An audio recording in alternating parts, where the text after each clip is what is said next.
ঢাকা মহানগর গোয়েন্দা পুলিশ কার্যালয়ে এসে সাংবাদিক সহ দেশের সব গণমাধ্যমের কাছে ক্ষমা চাইলেন জনপ্রিয় অভিনেত্রী তানজিম তিশা। শনিবার 25শে নভেম্বর দুপুর 12টার দিকে রাজধানীর মিন্টু রোডে ডিবি কার্যালয়ে অভিনয় শিল্পী সংঘের সভাপতি আহসান হাবিব নাসিম ও সাধারণ সম্পাদক রৌনক হাসানকে নিয়ে সাংবাদিকদের সঙ্গে বৈঠকে বসেন তিশা।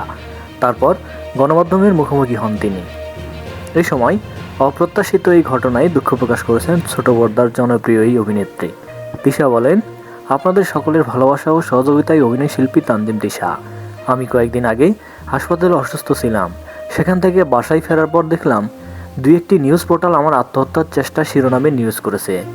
এমন সময় সাংবাদিক তামিম, যার সঙ্গে আমার কোনো পূর্ব পরিচয় নেই, সে আমাকে একটা টেক্সট করে, যেটা ওই সময়ের জন্য আমার কাছে যৌক্তিক মনে হয়নি। আমি ভাবতেই পারিনি এই সময়ে কেউ আমাকে এমন একটি টেক্সট করবে বা একজন নারীকে কেউ এমন প্রশ্ন করতে পারে। আমি সহ্য করতে না পেরে তাকে জানাই টেক্সটের বিষয়ে নিউজ করলে সর্বোচ্চ ব্যবস্থা নেব। তিনি আরও বলেন, তার সঙ্গে ফোনে যেসব শব্দ উচ্চারণ করেছি আমি তা জানি সঠিক নয়, সেটার জন্য আমি দুঃখ প্রকাশ করছি, এখনও করছি। এর মধ্যে আমার সঙ্গে কথা বলার কল রেকর্ডটি অনুমতি ছাড়া প্রচার করা হয়েছে। তা শুনে অন্য সাংবাদিকরা রেগে যায়, যা খুবই যৌক্তিক।